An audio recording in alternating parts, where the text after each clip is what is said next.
Hello and welcome to the mini lecture on presentational aids. In our last two mini lectures, we've been discussing the importance of style and delivery. And today we'll discuss the role of presentational aids in a speech. We'll talk about why they're important, how best to employ them, and some different types of aids.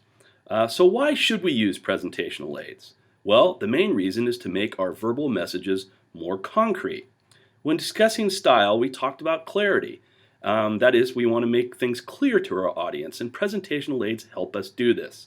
You've heard of the old adage, a picture is worth 1,000 words, and presentational aids definitely can add clarity to a speech.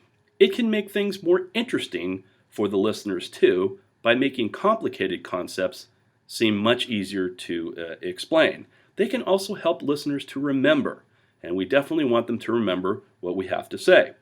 It adds variety to our speech. It gives the audience something to focus on. Now, this is a good thing for speakers as well because it tends to reduce some of the speech anxiety that we might have. Think back to your speech about an object, and I bet most of you were much more comfortable when you had something to talk about as opposed to just words. In this way, presentational aids act as a placeholder. They let you know where you're at in the speech, and they also let the audience know where you're at, and it's a little easier to follow. Aids can help to make the audience pay attention. If you recall back to our section on listening, we said that only 25% of what is said in a speech is retained by the audience a mere 4 hours later. I almost put an extra hour in the day. And we want to be in that 25%, and presentational aids help us to increase our odds of listeners remembering what we want to say.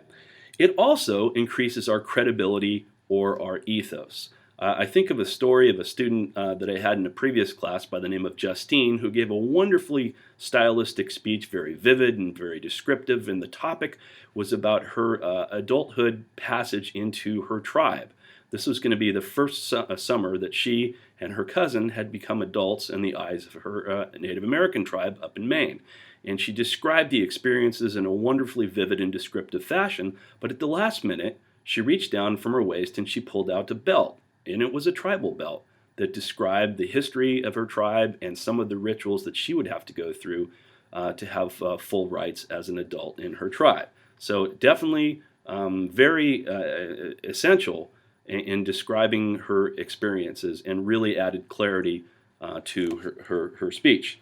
One of the things too is that presentational aids can help you reach more listeners. They appeal to different learning styles. Just as we have different types of evidence that appeal to different listeners, we have many different types of presentational aids, which we will mention a little later on in the speech. So now we understand why we should use presentational aids.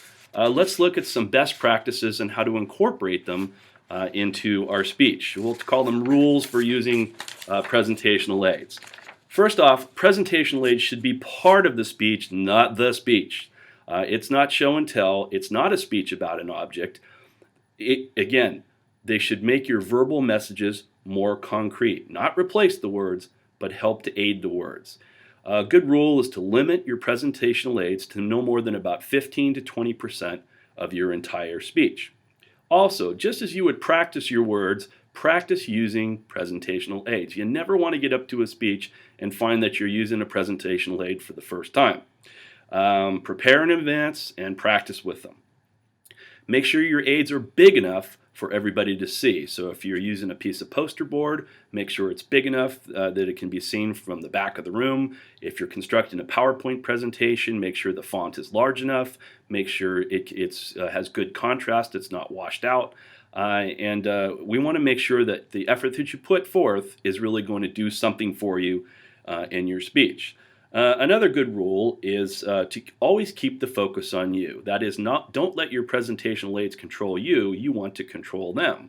We want to introduce the aid, we want to explain it, and then we want to put it away. Think if you were given a speech and all of a sudden you showed a picture of your dog Skip, cute little Skip. Everybody loves Skip. Well, you want to introduce Skip, you want to talk about him, and then you want to put Skip in the kennel.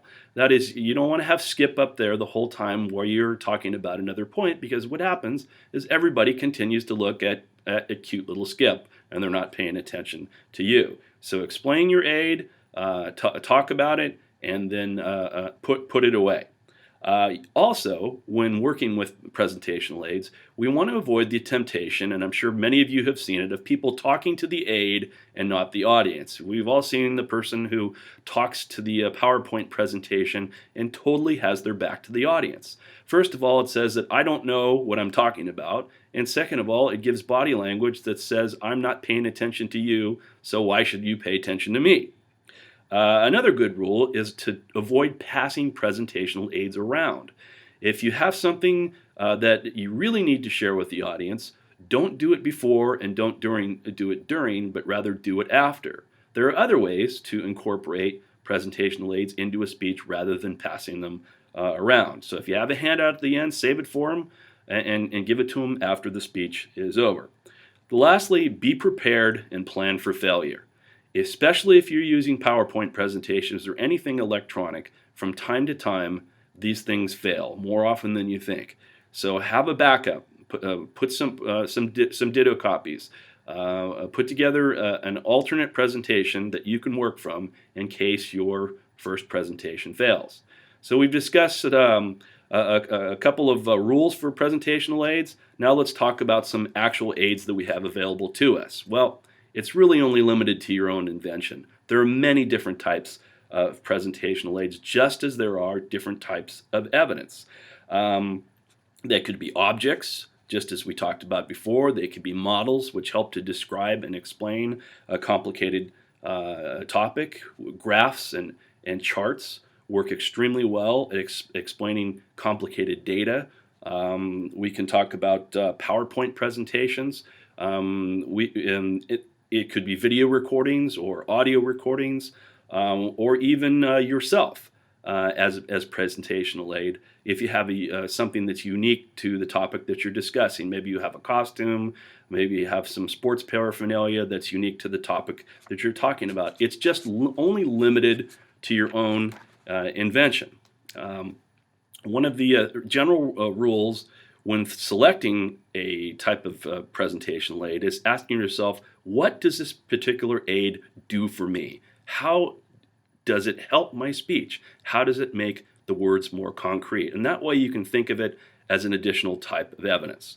So today we've talked about presentational aids and some rules for incorporating them, some reasons why we should use them, and some various types of aids that are available to us. In our next mini lecture, we'll be discussing the topic of persuasive speaking. See you then.